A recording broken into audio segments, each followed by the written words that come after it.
pemimpin, selamat pagi. Dan ini saya nyatakan KTT G20 dibuka.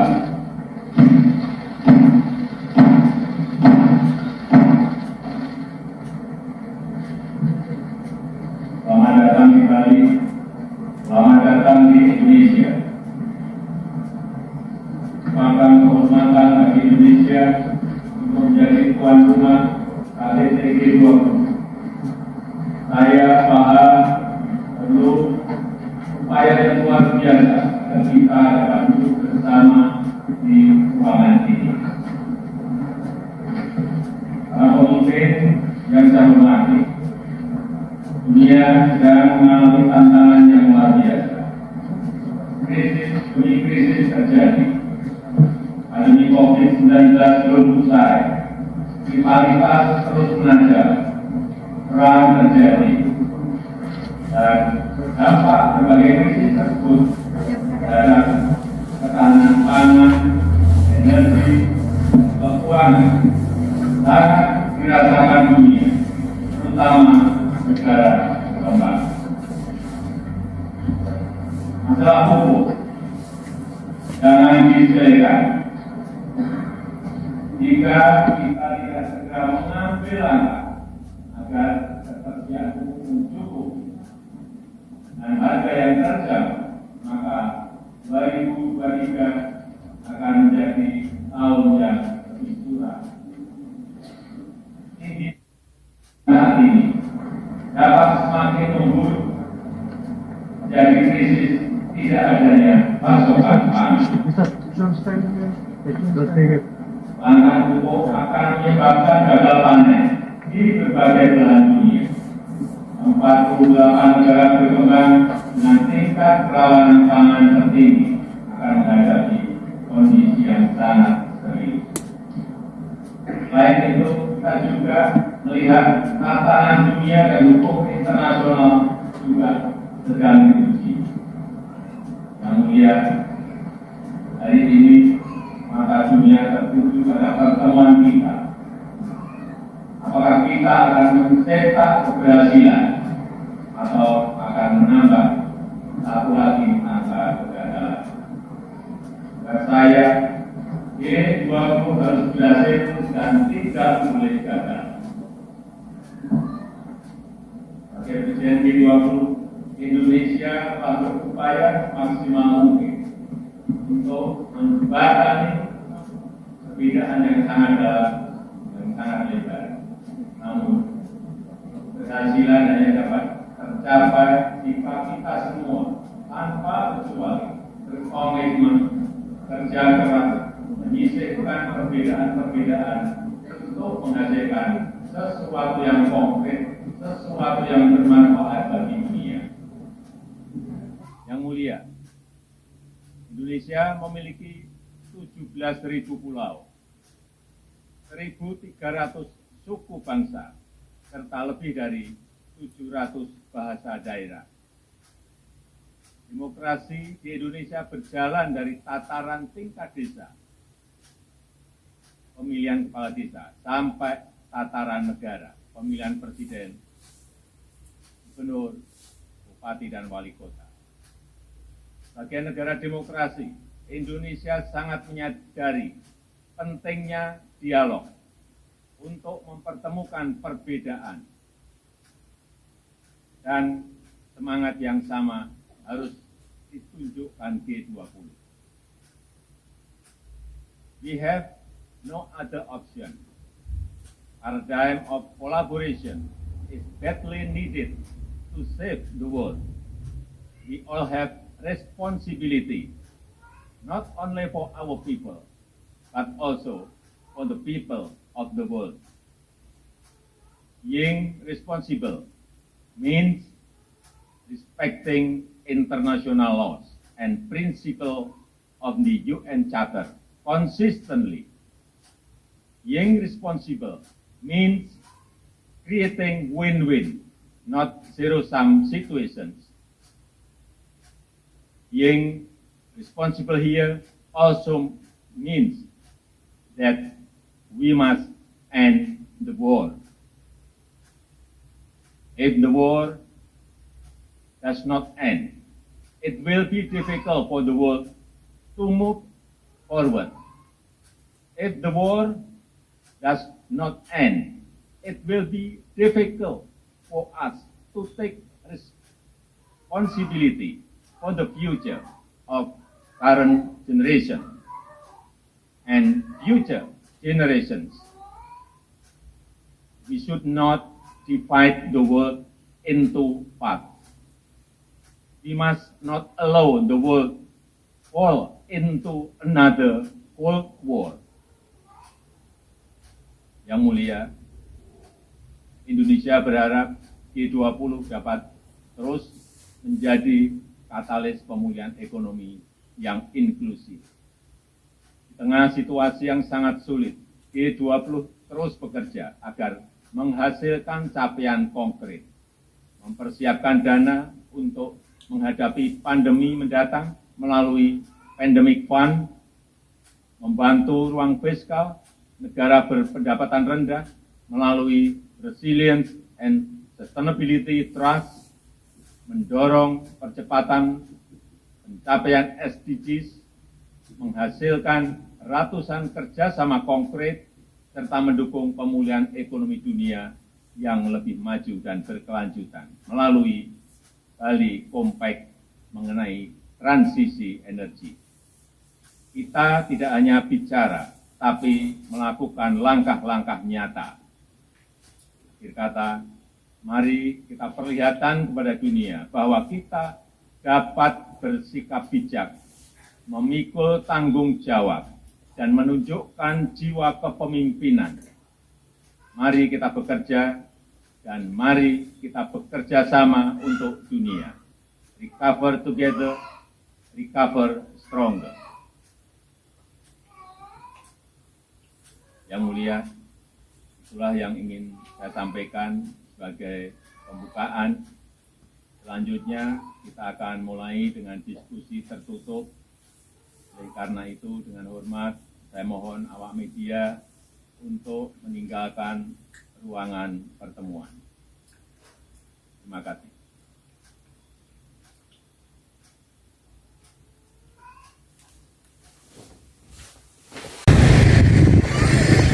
Assalamualaikum warahmatullahi wabarakatuh. Perhelatan KTT G20 di Nusa Dua Bali, Indonesia telah berakhir dengan sukses. Kesepakatan yang baik untuk dunia telah dicapai. Tentu ini semua dilakukan dengan kerja keras, dengan semangat kerjasama, melihat semua permasalahan yang dihadapi oleh dunia terkait dengan perkembangan terkini, adanya perang Rusia dengan Ukraina yang hingga hari ini belum berakhir, kerentanan pasokan energi dunia, demikian juga kerentanan terjadi pasokan suplai pangan untuk masyarakat dunia juga terganggu. Inflasi di beberapa negara telah terjadi.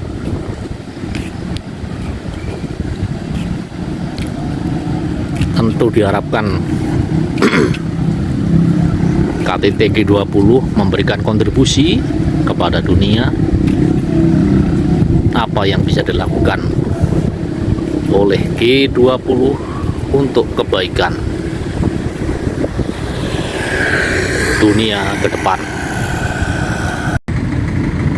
KTT G20 di Bali yang telah diselenggarakan pada tanggal 15 dan dan 16 November 2022 telah berhasil memberikan kontribusi kepada dunia dengan berupa kesepakatan. Kesepakatan yang pertama adalah terbentuknya Pandemic Fund atau dana untuk pandemi. Pandemic Fund atau dana untuk pandemi ini dikelola oleh Menteri Keuangan dan Menteri Kesehatan dari para anggota negara-negara yang tergabung di G20, yang tujuannya adalah untuk pendanaan, pencegahan, dan pemulihan kesehatan masyarakat dunia jika terjadi pandemi di masa yang akan datang. Kesepakatan telah terkumpul berupa dana pandemi ini sebesar 21,7 triliun rupiah yang merupakan donasi dari 15 negara yang tergabung di G20 dan 3 lembaga filantropi. Kesepakatan kedua yang dicapai oleh KTT G20 adalah tentang Energy Transition Mechanism atau disingkat dengan istilah ETM, Country Platform. Tujuan dari kesepakatan ini adalah untuk mempercepat penutupan pembangkit listrik berbahan baku batu bara yang biasanya dikenal dengan istilah PTGU, pembangkit listrik tenaga uap dengan batu bara sebagai bahan bakarnya, di mana batu bara ini berkontribusi terhadap polusi udara yang berakibat munculnya perubahan iklim dunia. Selanjutnya adalah mempercepat pembangunan pembangkit listrik energi baru dan terbarukan yang adil dan berkelanjutan. Pendanaan dari ETM ini adalah dari Climate Change Investment Fund dan kerjasama lembaga-lembaga internasional. Kesepakatan ketiga adalah tentang Resiliency and Sustainability Trust atau disingkat RST oleh IMF. Negara-negara G20 menyepakati pentingnya pembiayaan yang mendukung kepada negara-negara yang rentan dan miskin oleh IMF yang telah terkumpul dana sebesar 81,6 miliar US dollar. Selain itu, G20 berkomitmen untuk melakukan upaya-upaya restrukturisasi utang bagi negara-negara miskin dan berkembang. Kesepakatan keempat, terbentuknya Bali Compendium. Bali Compendium ini bertujuan adalah pembuatan panduan, yaitu sebuah panduan berinvestasi bagi negara-negara G20. Kesepakatan kelima adalah terbentuknya Global blended finance yang bertujuan mengajak kepada negara-negara G20 maupun yang lain untuk berinvestasi bersama-sama demi mendukung langkah-langkah upaya ke depan untuk generasi yang akan datang demi kebaikan dunia. Kesepakatan keenam adalah terbentuknya kesepakatan transaksi digital Bank Sentral ASEAN.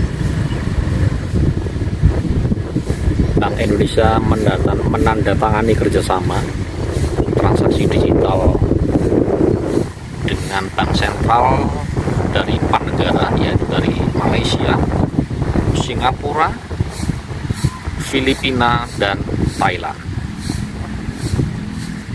Di dalam upaya untuk mempermudah transaksi lalu lintas perekonomian dan seterusnya. Tentu kesepakatan ini saat ini hanya berfokus kepada ASEAN, tetapi kesepakatan ini dilaksanakan ketika KTT G20 berlangsung. Kesepakatan ketujuh adalah adanya rencana investasi Amerika Serikat kepada Indonesia, yaitu kerjasama antara ExxonMobil dengan Pertamina, investasi sebesar 2,5 miliar US dollar dalam upaya pengembangan pusat penangkapan dan penyerapan karbon regional di Indonesia. Kesepakatan yang ke-8 adalah investasi dari CNGR Advanced Material China sebesar 5 miliar US dollar membantu Indonesia dalam pengembangan ekosistem kendaraan listrik di Indonesia. Kesepakatan yang ke-9 adalah investasi dari negara Jepang dan Inggris untuk pengembangan MRT di Jakarta. Kesepakatan ke-10 adalah rencana investasi negara Turki kepada Indonesia terkait dengan produksi bis listrik di Indonesia dan pendanaan pembangunan beberapa jalan tol Trans Sumatera. Itulah 10 kesepakatan yang dicapai oleh Indonesia di KTT G20 yang diselenggarakan di Nusa Dua Bali, Indonesia pada tanggal 15 dan 16 November 2022 kemarin.